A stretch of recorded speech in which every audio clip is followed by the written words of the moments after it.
he was a good dad. He would set up these elaborate vacations. She kept being late. They're always late for the flight. It's always her. Every time they would go, he was screaming and hollering trying to catch the flight. Here's your ticket. You want to go, you can go. I'm not going. So 2 days later, they're sitting at dinner. The bell rings. Miss So-and-so, here's your divorce papers. I'm not an alpha male. I'm not a beta male either. I'm just a better man. Well, can we explain? I don't know if you told the Cinnabon story in a while. Well, you can tell. I'll let you. Cinnabon, the reason we gave him that nickname, or Dante gave him that nickname, is because he was a guy married for however long, I don't know, 20 years, something long. How many kids that he had? 3. And his wife he was the breadwinner. Basically, this woman was late all the time, right? So Dante. Let me just rewind. He was a good dad. Like, he would set up these elaborate vacations to go to Turkey, and Turkey and LA and stuff, and he would do these Morocco and whatever, and all the goofy ass stuff my girl wants me to do, right? Which is just showing he's a good dude. He's a good dude. He took care of it, and guess what? He didn't care. He doesn't need that. No. Maybe he likes it a little bit, but he don't want to drag his whole family through the whole vacation. He doesn't want to do all that. It's a lot of work, but he does it because he's a good dude, right? It is work. So she kept being late. So you told him to do what when he was late? Every time they would go to he was screaming and hollering trying to catch the flight. They're always late for the flight. It's always her dragging them down. Her dragging, or if the kids are there, it was her not, just not. And think about, we're talking about a trip. And he called me up and said, this is, every time I try, this is something. I go, okay, so here's the solution. Next time you're at the airport, and she's gonna miss, and she's gonna make you miss the flight. She's gonna just do it. I said, let her miss the flight. Let her miss the flight. I go, and then when you miss the flight, you go home. So what happened was she was like, so he was very nonchalant about it. Told her what time the flight leaves and all that. First time he's not yelling, let's go we got to get in the car. No rush. No rush. Hey, do what you got to do. When you get to the airport, they're clearly behind on time. Yeah. She goes, I'm hungry. Can I get a Cinnabon? Can I stop and get it? He goes, yeah, go for it. What do you want? Go for it, yeah. Can we eat it here? Yeah, eat it here if you want. Sure. Let's sit down. Have it. Enjoy it. Take your time. Enjoy it. So finish the Cinnabon. And they go through the airport security or whatever, get to the gate. She's like, hey, where is everybody? This is, I think this Are we at the right gonna be gate? late. Are we at the right gate? He goes, no, the plane left. What? The plane? Yeah, the plane left. Now, I said to him, and this is where he didn't follow every piece of direction. This is exactly when I say to people, no matter how much they say they're going to listen, they don't listen. Because what did he do? I told him when you screw up, you go home. And then you sit home and you watch each other. You watch TV, you watch Netflix, and you stare at each other for 7 days. Yes. And then what you should also do is just go through the day going, man, this is the time we would have get that couples massage, but instead here we are watching Judge Judy. And this was a 5-star resort, 5-star vacation. He had a limo picking them up. He had a 5-star hotel. He had massages, the whole shit. So what they had to do is they had to reschedule the flight. They rescheduled their flight. He had to book another hotel. They stayed at another hotel for 2 days, and then they were able to end up at the other hotel, back at the other hotel, rebook, and they went through the whole thing. But after that, she was never late again. Whether they had a couple's vacation, if they had a family vacation, she'd be like, "Come on, kids, let's get it together." Blah, blah, blah. And she was on it, right? And they went on the vacation, and I said, "But I told you to go home. Here's your ticket. You want to go? You can go. I'm not going. There's no way." And would he have been wrong if he said, "Listen, I have made so many sacrifices for this situation."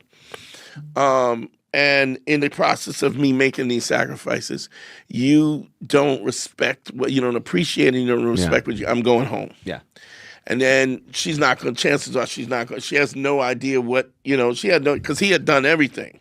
Right. Like he didn't even have that kind of relationship where She helped out with it. where she would put the hotel in such and such. No. You go home. Living like a queen and not appreciating it. And not appreciating it. And he never had a problem. And he said to me, yeah, but I was going to lose the down payment. I go, but how much was the trip? And he said it was about $6-7 grand. And I go, if you had lost the $500, right? Yeah. You would have gained $6,500. You would have made, because it would have been $6,500 that you didn't have to pay. He would have lost the deposit. Sure. But he wouldn't have. And then all the money that he spent to go to places and drinks and meals and everything that he did do, it just was like none of lost anything. For a couple $100, he would have fixed his marriage. Yeah, but he didn't. And anyway, and ultimately he, the problems kind of rose up again. They went to therapy. He decided to go to therapy. She picked the therapist. The first day of therapy, she says, I want a divorce. If you love what we're doing here, go to patreon.com. It's the best way to support us, and check out all the bonus content. That's right, patreon.com/manschool202. We do weekly bonus episodes. We do listener mail, dating tips, and also, if you love the show, you can go back to the archive starting from episode 1. All the episodes will be there at patreon.com/manschool202. They went to therapy. He decided to go to therapy. She picked the therapist. The first day of therapy, she says, I want a divorce. First day, right off the bat. First day of therapy, I want a divorce. You fucking bitch. We didn't have to we didn't have to pay a therapist for that. And he called me up upset. He was like, what do I do? I said, give her the divorce. Give her the divorce. So 2 days later, this time he's listening to me. Okay. Right? He gets the lawyer. They're sitting at dinner. The bell rings. And she gets served with the papers. Process server comes. Here, Miss So-and-so, here's your divorce papers. What does she do? Curses him out. You're a coward. He goes, you asked for the divorce. I'm just giving you the divorce. This is what you asked for.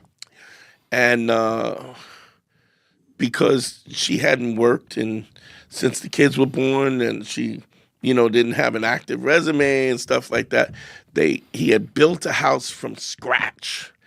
Built the house he poured the foundation. He literally built the house? Ooh. Built a house for her. The double sink vanities, the whole thing.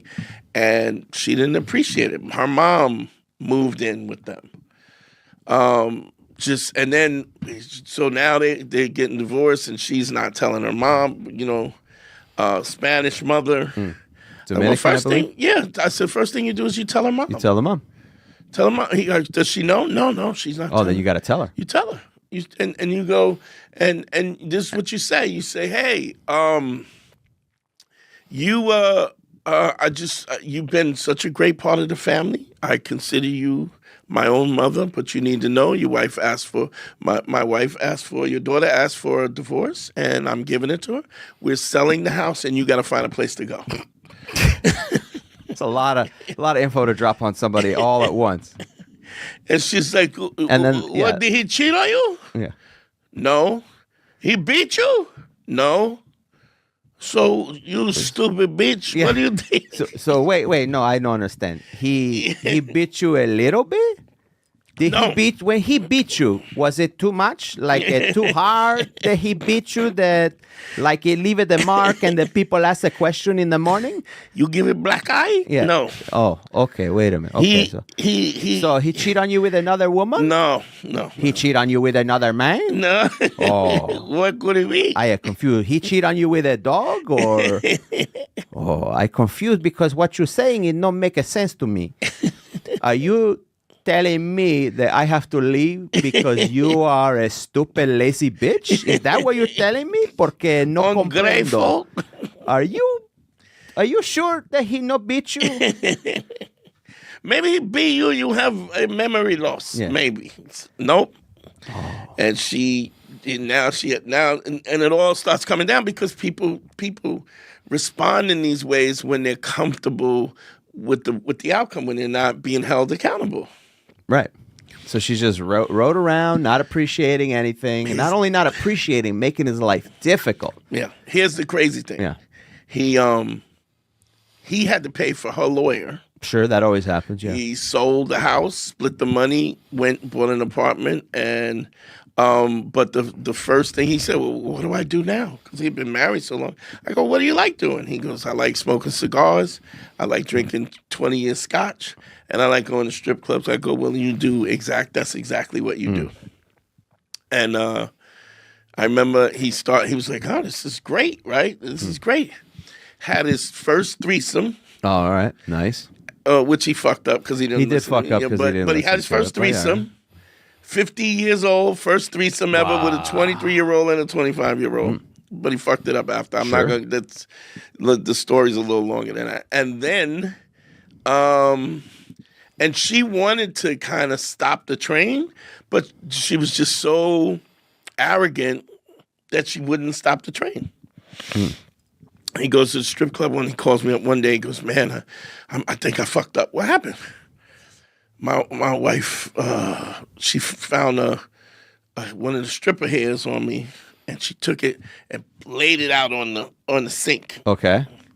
Like letting him know she knows. Yeah. Right? He says, what do I do? What do I do? I said, well, you go to the strip club today, you go back and you get a blonde one, and you put it next to it. That's hilarious. And the both hairs stayed there. Now, for me to give somebody that advice and then for them to actually execute that, they're just not going. Like it's rare. You're not. But he did it, and the hair stayed there until she cleaned it up. But he did not move it. Never said nothing. She never said nothing. And ultimately, they sold the house. He has a beautiful woman that he's with now. Loves him, takes care of him, just wants him to be happy. She met this woman. She was in the States, but she was from Brazil. He learned that we talk about credibility. He learned how to speak Portuguese. Wow! So when he went to meet her family, he knew how to speak. It wasn't great, but he knew he could. He was so making that effort, and then she appreciated the fact that he had done that. Crazy story, and she got an apartment, and then her mother and her and the apartment and the kids living in the apartment, and she couldn't watch TV anymore because her mother wanted to watch novelas. Right. Every day there's one TV. It's just and I have to watch a Judge Judy on this recliner because you are a stupid bitch. And ultimately, so lazy literally bitch. got to the point where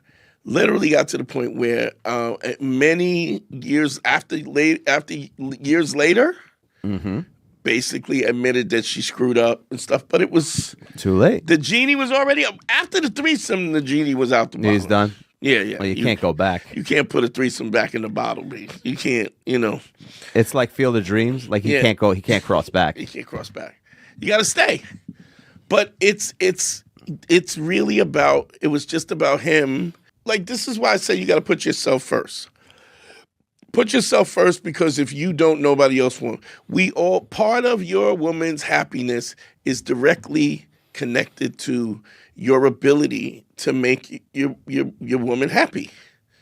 So if you're a man and your woman's not happy, you're not doing your job as a man. Right. So you go ahead. Hold on. Now, because I don't want that to get mixed up. Like, let's say you're doing, well, you see that, then you have to analyze, have I done everything I can to make her happy? And if she's still not happy, then at that point you have to search into why she's unhappy, or what's damaged within her, or that other person, right? Because that'll suck you dry also. So it's not really about, or sometimes people don't want to be happy. Like, and it's just so interesting. It's a lot of times you have situations where people, they grow up in these toxic environments. They grow up, your mom is giving your dad the business, or your dad is giving your mom the business. And you're looking at these patterns, and you're screwed up.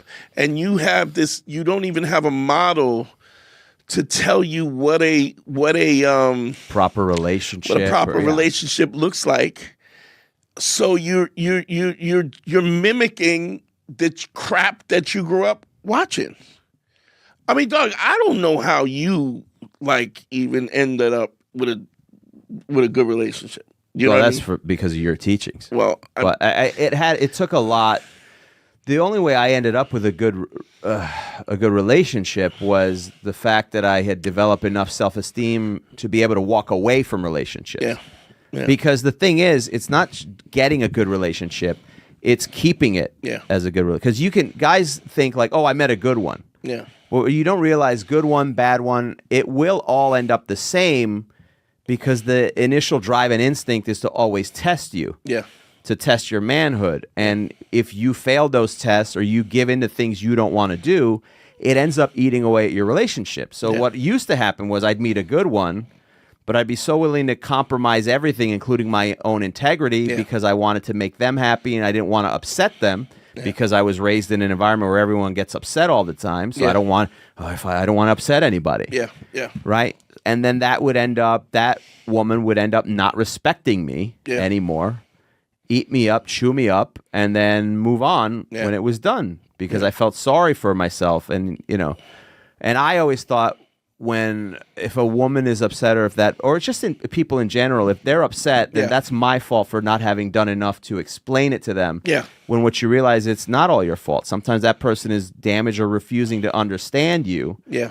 And so the reason I end up in a good relationship now because of everything you showed me was the ability to walk away if I don't like something or if I feel unappreciated or if something is going in a way that's not fair. I'm not an alpha male. I'm not a beta male either. I'm just a better man. Well, put your happiness first, because if you don't, they won't.